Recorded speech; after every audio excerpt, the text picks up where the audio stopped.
Well, hello and welcome to that favorite part of the evening where we bring issues. You sit back and we discuss them in depth for you. And what other issue is there to discuss today other than the Ameri deal? Now, once upon a time, this nation went through rapid or rampant power outages to the point that we even end the place in Wikipedia with doomsor, meaning erratic power outages. Now, during that time, one gallant man was picked and asked to solve this problem. Indeed, he gave a deadline and a promise to say, I will solve it, and gave us a deadline. Now, during this time, Ghana purchased what you called an Ameri plant or emergency power plant to come and help ameliorate the issue. However, those who are power players within the power industry said that, listen, this is not the best deal for Ghana. The machines are costing way too much than normal. And so many issues arise one after the other, as to why there were 2-3 middlemen, why didn't we go direct? All these issues came up. That was under the NDC era. Went through an election and now the NPP is in power. So the NPP said, you know what, we're going to go back and look into that deal and make sure that fair play and value for money. And indeed, Ghana was at heart in all the negotiations. They've come up to say they are not sure that, whoever did the negotiation had the nation at heart. There's $150 million worth of profit which went to sort of a middleman. And the state is saying that, you know what, this commission is too high and shouldn't have been there. Today in the studio, we're going to discuss and find out, was Ghana at heart? Was fair play? Is the deal the best we could have done? Or we could have schemed some of? The minority says no, the majority says yes. My name is Nana Sakwa, the fourth Chief of Akomwedu Masai, your host here. When I come back, I'm talking to the man in the helm of affairs. Don't move.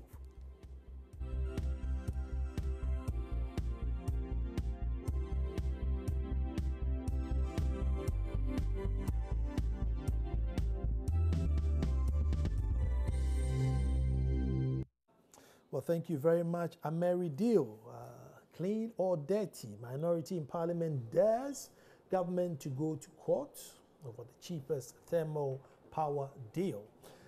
With me in the studio, Dr. Kwabena Donko, former power minister and honorable member of parliament for Peru East. Doctor, you're welcome. Thank you, Nana. And we're grateful because I know that you had a really already scheduled a meeting and cancelled for us. So my viewers and I are grateful. My pleasure, Nana. Doc, first of all, I think it's a yes or no question. Nana, on the lighter side, yes, I am the only power minister in the history of Ghana. The first and only. The first and only power minister. Well, aren't we privileged? This Ameri deal, looking back, could anything have been shaved off? I mean, there's no such thing as a clean contract, and but could anything have been shaved? Have you looked back and thought, maybe I could have tweaked it and gotten 10 million out of these guys? No, Nana. And Nana, in your intro, you made mention of the fact that some people claim, why didn't we go to General Electric, directly to General Electric?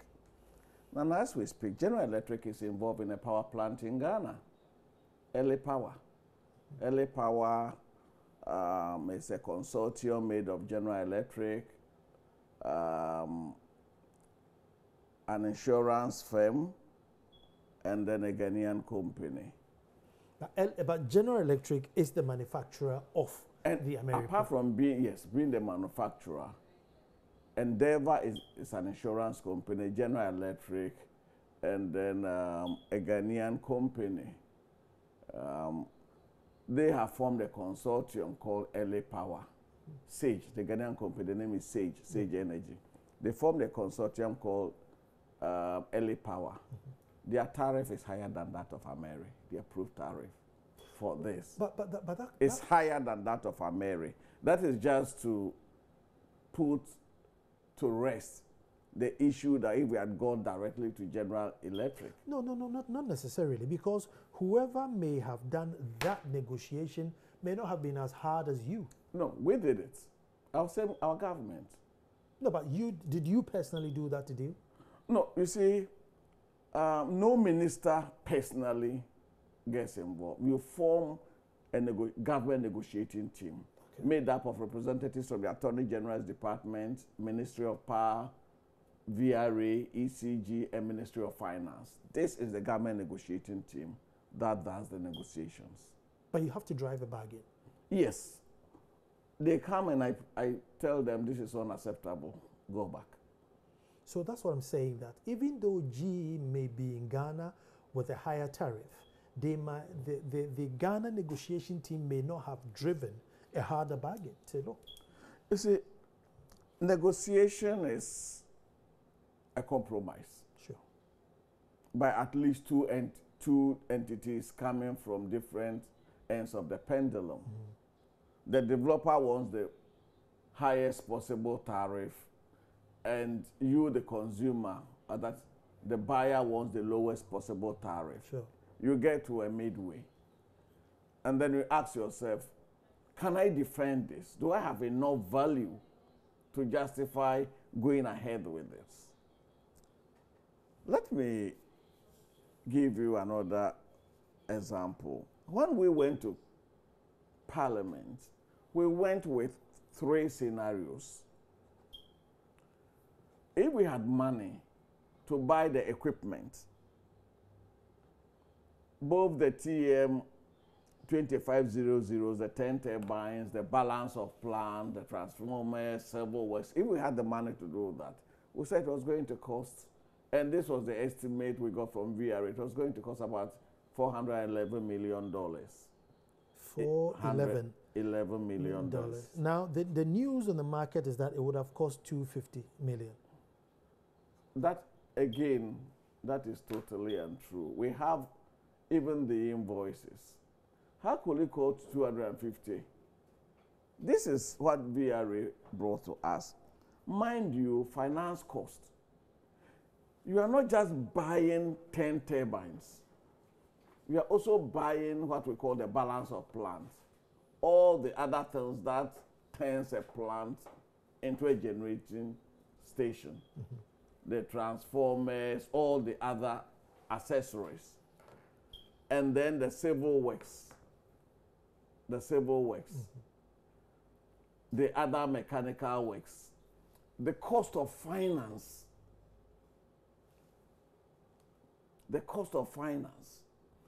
When you put all that together, the estimate we got from VRA was $411 million. And that was what we took to Parliament as scenario 1 or option 1.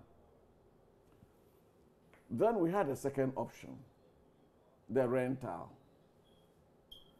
And that was if we just went for a 5-year rental, come and produce power and go, as was done in 2007 by Transtema. The cost they gave us will also be lower than the BOT option by $39 million. So that would be 372 if we rented it for 5 years. No, it was more than that. The Ameri was 511 thereabout. Oh, okay. Yeah. Okay. So the difference between the rental option and the BOT option was $39 million. Which would be 472. Yes. To rent it for 5 years. Okay. And then the BOT was about $511 million that we took to Parliament. Okay. And then the decision was, one, we don't have the money. So the BOT is for 5 years too? For 20 years. 20 years? Yes. Okay. And I will explain that. Okay. If I may. Okay. The BOT was that after 5 years, we would have amortized the cost. We would have finished paying And therefore, for the next 15 years, the plant has a guaranteed minimum life of 20 years. Okay. By year 5, we will have finished paying for it. And then year 6, we take over the plant at 0 price. And then we own it. It becomes our asset. With the rental, after year 5, they take their plant and go away. Option 1, VRA did not have the money. And option 1 will be about 411. 411. Okay. VRA did not have the money. Ministry of Finance did not have the money to give VRA.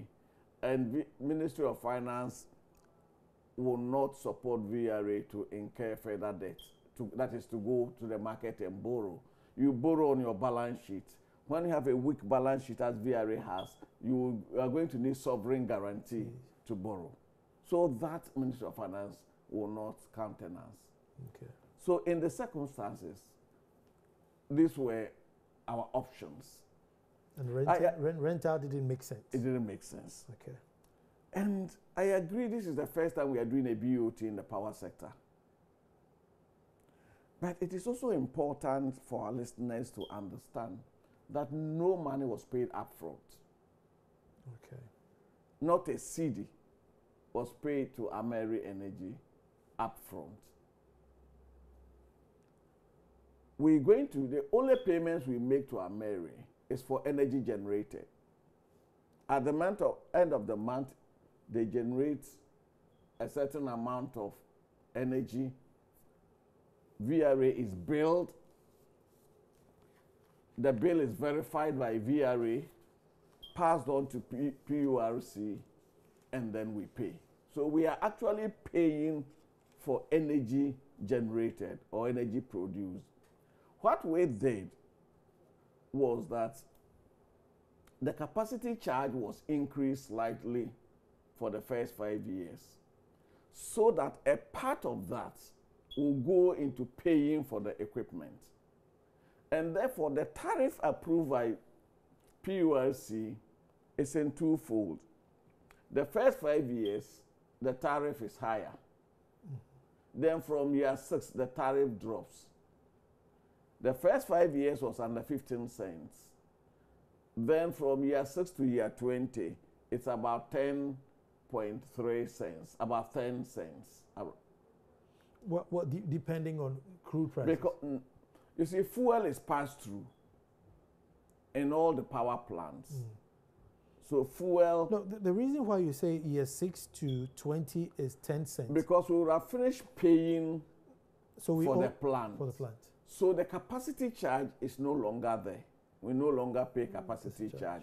And therefore, year 6 to year 20 has a lower tariff. Okay. And that is why we say Ameri is the cheapest plant, or has the cheapest tariff, levelized.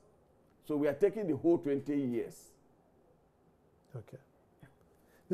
I want you to explain this. You say BOT for 20 years. Why is it no, the BOT is a BOT arrangement. But by year 5, we would have finished paying.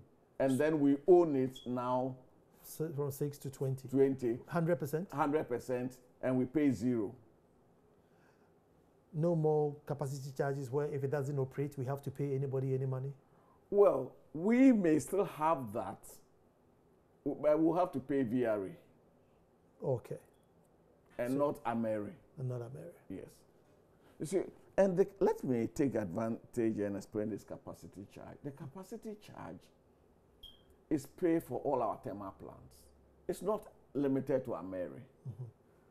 We're saying that if the plant is available and it is not dispatched, it's available, ready, and for one reason or the other, we say don't produce. We have to pay to enable the developers amortize their costs. One of the worries because we have to supply them fuel. Yes. So if in any case we are unable to supply fuel, yes, then we get charged for. We pay the capacity charge. And Ameri is not the only plant we supply fuel to. TICO, we supply. Could a contract would have said, look, you find your fuel and If you find your fuel and I don't buy it, at least. Who needs the power most at that point? Remember, we were in a period They also need the money. Excuse me. Remember, we were in a period of power inadequacy. Mm-hmm. 2, that was already the norm. When Sono Asoghle 1 was contracted by the then MPP government, the arrangement was that VRA would supply them fuel. Is that not some of the parts which is crippling VRA? Not necessarily. Oh, the Not- VRA not- is Not suffering not from necessar- supplying everybody else fuel. Not necessarily. TICO, of which VRA has 10% equity, VRA supplies TICO fuel. The fuel is paid for. It's not free fuel. It's paid for Well, this is through the tariff. okay. The fuel is paid for. TAPCO, VRA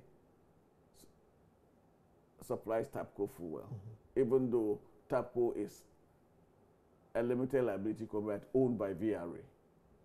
So that is the norm. It's not that like Ameri alone, we say you VRA supply fuel. And initially, the genesis of this fuel supply was that VRA represented Ghana when they were negotiating the West African gas pipeline. Remember, we didn't have gas. So the only gas coming to Ghana was through West African gas pipeline. Doctor, The Ghanaian state nominated VRA to represent us, Ghana. So VRA controls the gas. Doc, is that not where the mistake is? And not only in Ameri, but in the case where VRA also has plants, and sometimes VRA will then have to give its fuel to the private, the private plants at its cost. Because, if you are an IPP, why don't you buy your gas and not supply it? Why should VRA go for a loan to come and... For example, if you take Sono Asoghle Phase 1, that plant is gas only. Yeah. If you take TAPCO, which is the VRA plant in Takoradi, that plant can use both gas and crude oil. And assuming you have a limited quantity of gas in the country, what is the optimal use? If you were to give that gas limited quantity to VRA, VRA will produce, okay, but there will be power inadequacy in the system. We're looking at system, not an individual entity. No, I agree with And, what you just... and therefore, the norm has been, since the VRA plant as well as TICO can use crude oil, when there is gas shortage, we give gas to those plants that use only gas. But VRA is crippling because we are unable to collect these tariffs. MDAs don't pay, those in shanty towns don't pay, tariff losses, and therefore that's why there's a huge debt on VRA because it's buying fuel for all these IPPs. No. The problem is bigger than that. The problem is that across the system, there's been one, wastage, and I'm the first to concede that. 2, we have not fixed the correct tariffs for a number of years, so there are accumulated debts. 3, our currency has been very unstable. If you take out salaries, 70 to 80% of all the power sector transactions are dollar denominated. They collect in cedis. So when you have a currency that has been as unstable as the cedi, you have to pay all your liabilities in dollars and you are collecting cedis. So that is a fundamental weakness of our arrangement. Doc, coming back to Ameri, and I know since you are Power Ministry, we can talk about everything power, but let's coming back to Ameri. Is there no way we could have gone straight to GE and told GE, listen, we need this power, and probably even say, listen, I'm going to buy power at 15 cents. Can you give me a generator? You've heard of the GE 1000. Yeah. The chairman of GE came to Ghana, promised the government of Ghana GE was going to generate 1,000 megawatts. But then they were going to use gas from where? It has not yet materialized. No, but they were going to use gas. Where are they going to get the gas from? Well, they could bring LNG. Or they could use LPG. Currently, LA Power, they are going to use LPG as well. So all I'm trying to say is that, yes, GE will agree to do it, but you are not going to get it done as quickly as you want. LA Power is the first installment of that 1,000 megawatt GE promise. In any case, the turbines are not off-the-shelf items. If you place the order, it's going to take 6 months for the turbines to be delivered. So in an emergency situation, assuming you even had the money, there was a 6-month lead time. Could we wait 6 months in 2015 for equipment to be supplied? Let me go to the phone and speak to Ben Boachi, who's Deputy CEO of ASEP. And ASEP deals with all about energy and probably knows more than I know. Hello, Ben Boachi. Ben, I have in studio Dr. Kwabena Donko, and we are discussing the Ameri. We're trying to find out if it was a fair deal, if something else could have done. And clearly, he's explained to us that, listen, at the time of buying, it wasn't an off-the-shelf counter. You know, you have to order, and the minimum lead time was 6 months. And in 2015, we wanted his blood. He didn't have 6 months to say, listen, I placed an order and give me 6 months. And indeed, 6 months is all things being equal. It could have been run for a year. So for him, whoever had the machine in place at the time was deal to go. What's ASEP saying?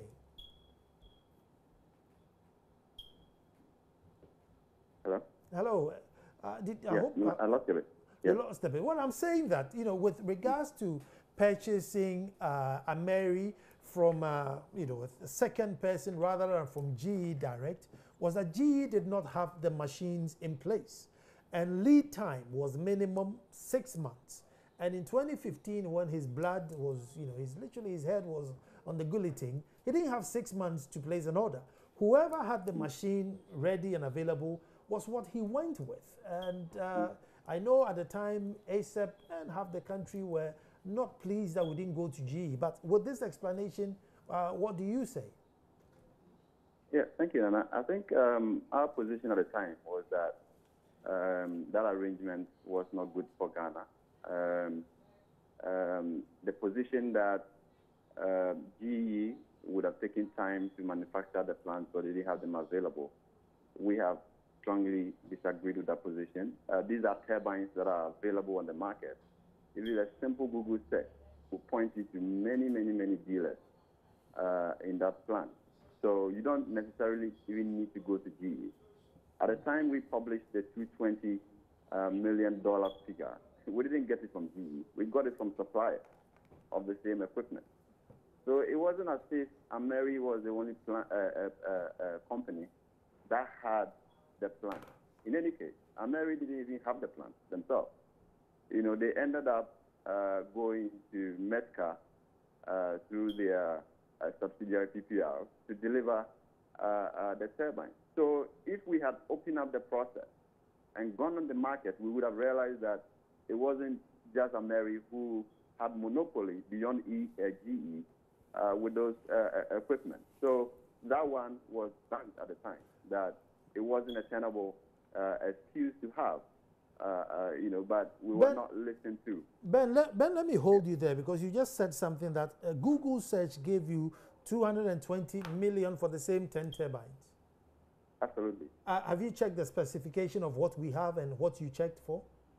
Oh, the same equipment. Those turbines, they are common. They are not hard to find. Hold on. And there are many, many dealers. So you don't necessarily need to go to GE to get brand new of those equipment. Let me bring Doctor in here. Doc, you know, Ben does a search on the system. There are quite a few people, and, you know, 220 million. For the turbines, it means $22 million per turbine. Yeah. That was the figure we took to Parliament. Okay.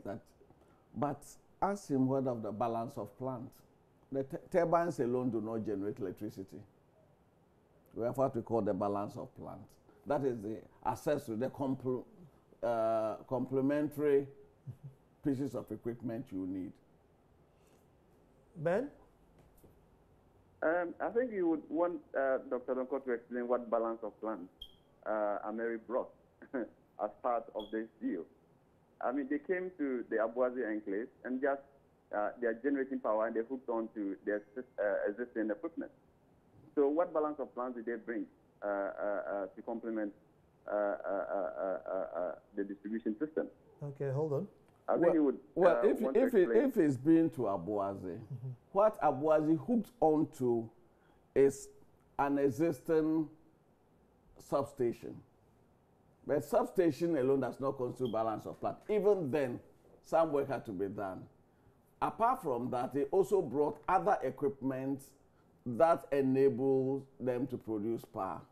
I see. When you say other equipment, for the layman, what would be? That is the best description for the layman. You see, if you go and buy a generator in your house, the fact that you purchase a generator, take a 500 kVA generator here. Once you go and purchase the generator, does it just start generating? Oh, you put fuel in it and wire it up to the house? You wire it, you are going to need your switching gear and all the other things. So that is how. Well, see, the reason why probably everybody's if the turbines cost 220, then people will want to find out where the apart from the interest, the financial interest, how we arrive at 511 or 520. That's about $300 million worth of other accessories. Again, that argument is disingenuous. First of all, the cost. There's finance cost. We didn't finance it. Sure. There's balance of plant. And as I told you, when we went to Parliament, we went with VRA at least to the Committee on Mines and Energy. VRA explained and gave a list of the equipment needed, which will come up to the 411 VRA stated at the time. Parliament found it acceptable. No one criticized VRA on a list of equipment. Okay. And it is not like money we are paying upfront. 511 NPV in terms of net present value will be less than 511. It's a far lower figure. So we are talking about a futuristic 511 Well, I think as against a present reality that if we went to buy it today, it will cost this much plus the balance of plants. And the 511 is in 5 years' time, that's what we would have paid. But if you do NPV, and that is what the Pricewaterhouse value for money audit did. It's unfortunate I don't have a copy here, yes, but you have a copy on the net. We put a copy on the net. How much is the financial cost in this deal? I don't have the figures off my head. And that was why Pricewaterhouse, after I left office, was commissioned to do a value for money audit. And that report is available. Ben? Yes, sir. In your expertise, what more would you, I mean, $300 million worth of equipment, including financial interest, though. There's finance cost in it. No, I think let us address this point. I mean, as Dr. Donko saying that he is not worried about the fact that it came to light subsequently that the company that is actually delivering the project, Medcar, that is delivering the project, over the 5-year period, is charging Ameri $360 million to deliver the entire project. Is Dr. Donko not worried about that reality that we are faced with today? And that indicates that Ameri is making $150 million for being the middleman in this transaction. I take exception to the word middleman. I take It is strong just an exception indication to of that. what we have been saying over the years. I That take contract strong exception was to that. overpriced. We signed a contract with Ameri as a developer, who Ameri brings in as their subcontractor, be it EPC contractor or any other contractor. It's none of my business. My That is a big business. indictment on It's value not money, an indictment. If you've It's a big ever indictment managed a project, you will understand what I'm saying. It's none of my business. My business is that, did I get fair value? One. Two, has the equipment, has the plant been built up to agreed specification? If these two are in the affirmative, I am okay. But how do you say fair value if the person you bought from made 150 million? Who says that? It is speculation. Who has seen the contract between Ameri, the details of the contract between Ameri and his subcontractors? For example, I have heard that... Is Dr. Banko saying that he is not seeing the contract between Ameri and Metka? I have not seen. I have read a figure. I have not seen the contract. Have you seen the contract? If you have you seen the contract? Ben, have you seen a contract? I've seen the contract. Well, I'll be happy to see a copy. I haven't seen the contract. Sure. I have. Excuse me. You also Excuse know the me. president Excuse is by me. Metka. I have They read. said that they are going to deliver the project for I 350 have million. read. I have read that a figure has been quoted. I haven't cited the contract. And I'm saying this because... Unless you are doubting that Metka...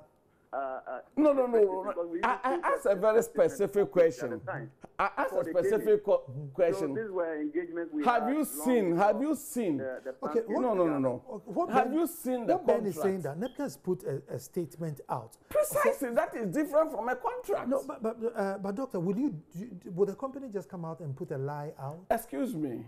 You don't know what else is in it. For example, I have heard that Ameri had to give Metka a bank guarantee. Ghana government did not give Ameri a bank guarantee. There are things we may not know. And that is why I say I have not cited a contract.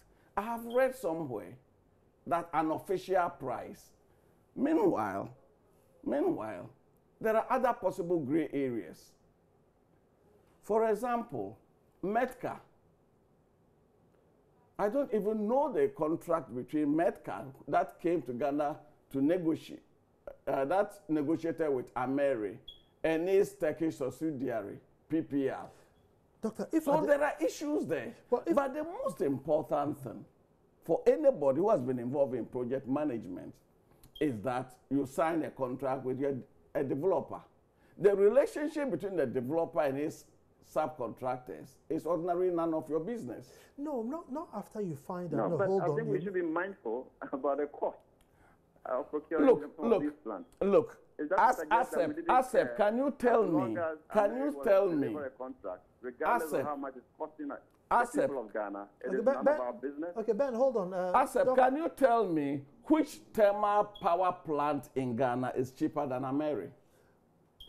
That is beside the issue. I mean, we're not going to compare apples and oranges. These are aeroderivative turbines. How? These are not the same as building a turbine like what Power is building or any No, which other turbines are being used?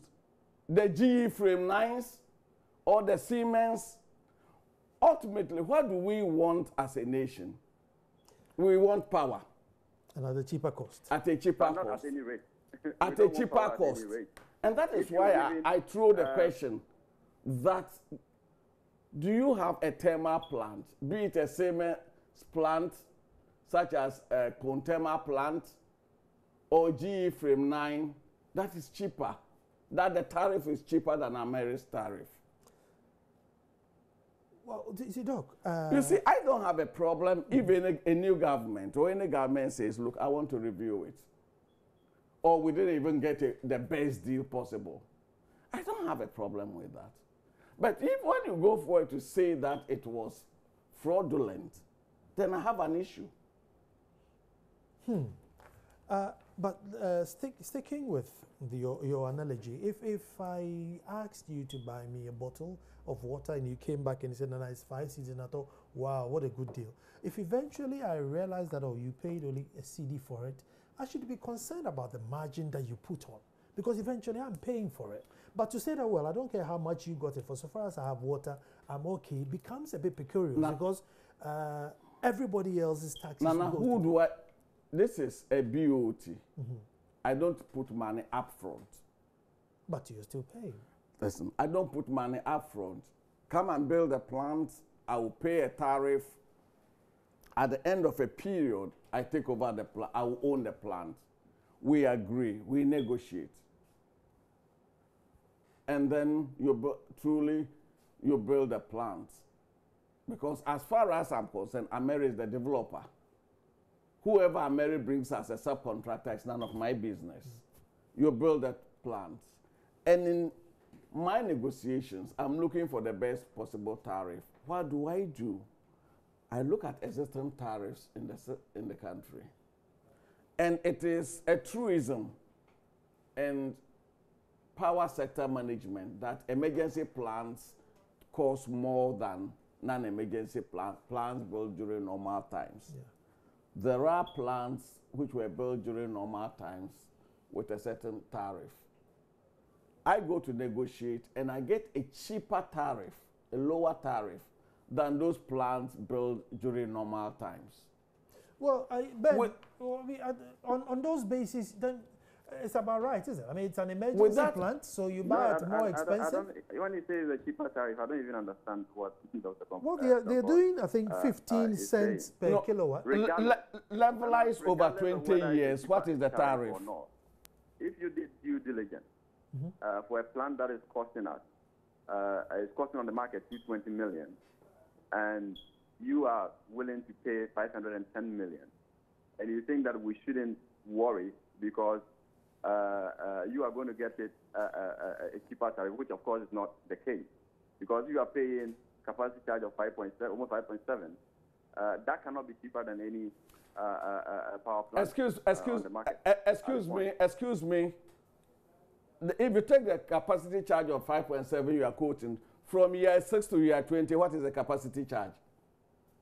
What year 20? That comparison is even accurate. Have you seen the PULC approved tariff? We are going to pay the money in 5 years. We are not going to pay the money. No. Have you seen the PULC approved tariff? You don't compare it. That comparison is absolutely not on. No. Have you seen the PULC approved tariff? 5 years. You don't compare it for somebody who is going to spread the cost over 20 years. Listen. Okay, Ben, hold on. Ben, hold on for me. Hold on. Ben, hold on for me. Have you seen the PULC approved tariff? The PULC approved tariff is in two divisions, year 1 to 5. In year 1 to 5, we are paying a higher capacity charge because a portion of that capacity charge goes to pay for the turbine, for the plant. From year 6 to year 20, it drops considerably because we would have paid the capacity charge in years 1 to 5. We have uploaded the capacity charge to the first 5 years. And therefore, from year 6 to year 20, we have very little to pay. And therefore, if you are comparing it to a normal IPP that has a 20-year lifespan, a 20-year contract, you have to levelize from year 1 to year 20 in order to get to a similar platform. And that is what is done. That is why we say it's levelized. As for ASEP, I seriously have always doubted ASEP's neutrality, particularly in this transaction. At that point, and history has proven us right, at that time, the executive director is a known NPP operative. One, today he's a deputy minister. The other director was also a regional chairman of NPP. Today he's a minister for lands and forestry. So the neutrality, the political neutrality of ASEP is questionable. But I think they're raising pertinent questions which everybody on the road is raising. I think this is a very interesting discussion. Yeah. Yes. The question, But will sway away, will swing so quickly. Yeah. From The question is $150 million that Ghana is losing because of a deal he went into, and just wallow into some of these pettiness. No, I think that is even worrying for the ordinary Ghanaian who is paying for those. Because you had a political agenda to I think at this point to prosecute. You should even be happy that somebody is now telling you that we could have gotten the plant developed over the 5-year period at $360 million. You should be happy that Ghana at this stage has an opportunity to renegotiate that deal. Have you that you signed for 510? Have you? If you have done the due diligence, do you have a copy? You would have realized that on the market you could have gotten it cheaper. One, two. And I think these are the critical issues that if you really care about Ghana, like you were saying, you should be interested in how, at this point. Excuse me. But where was the money? Some savings to the public. Ben, please. And ensure that the tariffs. Ben, please. Electricity tariffs that are going so high today, for which reason people are running away from the grid. Are you aware that people are running away from the grid because of some of these deals that you signed? You are minded about that. Before Doctor comes in here, Ben, hold on. That deal to ensure that you can't even control him. Ben, let me come in here before even Doctor comes in. We didn't have the money, even if it was 150 million, there was no money. And that is the problem I even have with this whole transaction. Dr. Donko raises letters of credit for Ameri. We didn't raise a letter of credit for Ameri. Please be factual. We raised a standby letter of credit. A letter of credit is a payment instrument. A standby letter of credit is a security instrument. So what is it? Isn't that a security? So just in case they default, it falls back on us. In case they default, and it was to cover an estimated 3 months generation. And they cannot draw on the standby letter of credit unless the conditions precedent, one we default in payment, etc. And that is why a standby letter of credit is a security instrument, and a letter of credit is a payment instrument. They are two different instruments. More importantly, if you look at Ben, I'll come to you. Hold on. Why didn't you have to securitize? Ben, please, I'll come to you. Ben, please, I'll come to you. I'll come to you.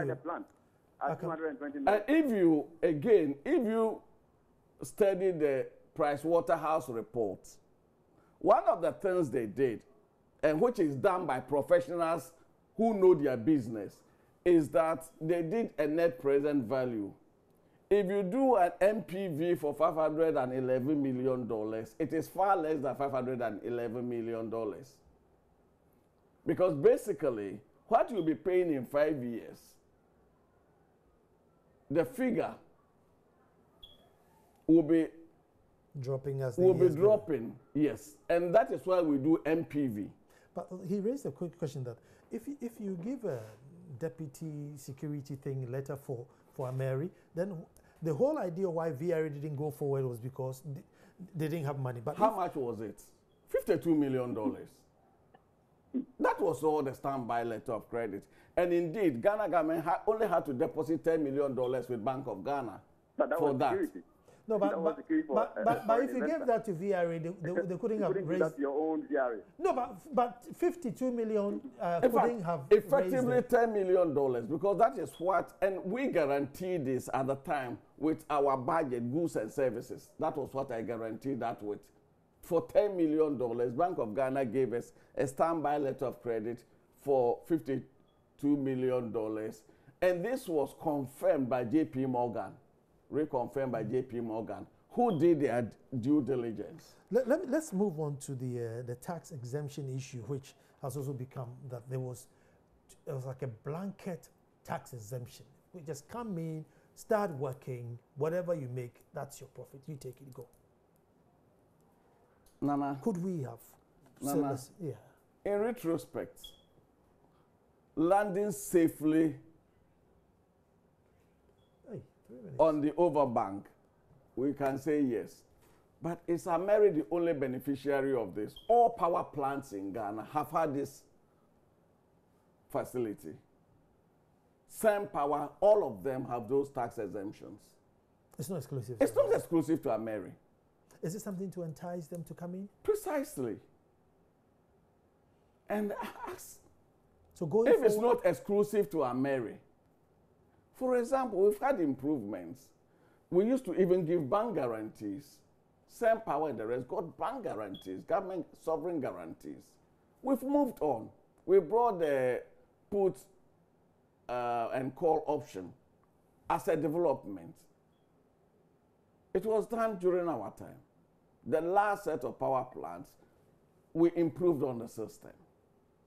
So if you use the tax exemptions against Ameri, I see this peculiar to Ameri. That was the status quo. going forward, maybe Going forward, you see, going forward, we've stabilized our power supply. And therefore, we are in a stronger position when we are negotiating than the position we were in the midst of load shedding. I know you don't like the word fraud. You know, what would you say? Just review the contract. Is it reviewable? Are there any clauses that we can run away from? Well, I'm not a lawyer, but personally, I don't see how. There is one error that even Parliament noted in terms of the variable charge, 0.005 cents per kilowatt hour. That was agreed. But in the calculation of that, an error was made that it will amount to about $16.6 million. But we decided that it was immaterial for one reason. The variable charge is not paid automatically. The 0.005 was a ceiling. At the end of every month, the developer will have to justify, maybe I changed this, I changed that, and the items are listed. Look, we have 1 minute to go. Okay, and the items are listed. It is only when it's proven, but all we are saying is that that cost cannot exceed this amount. VRA has to verify, and then it is audited and passed on to PULC. If you were to do the Ameri deal today, would you do the same again, or you would think twice? I'll still do a BOT. In the circumstances I didn't have the money, in the circumstances that I needed power, in the circumstances I'll still negotiate for a lower tariff than all other existing tariffs. Would you float you on the market and get a cheaper price? Because obviously the machine was a bit cheaper. Ameri was not the only power plant we did. We did about 4 or 5 of them. None is cheaper than Ameri. On that note, thank you very much to Dr. Kwabena Donkor. And thank you at home for watching. I will always give you this number, 0243-366-2001. Tanti's Fashion, they make my shirts for the show. And tomorrow we'll be back to do this all over again. But it's been educative, it's been extensive, and now you know how it is that we got Ameri. Doctor, thank you so much. Thank you.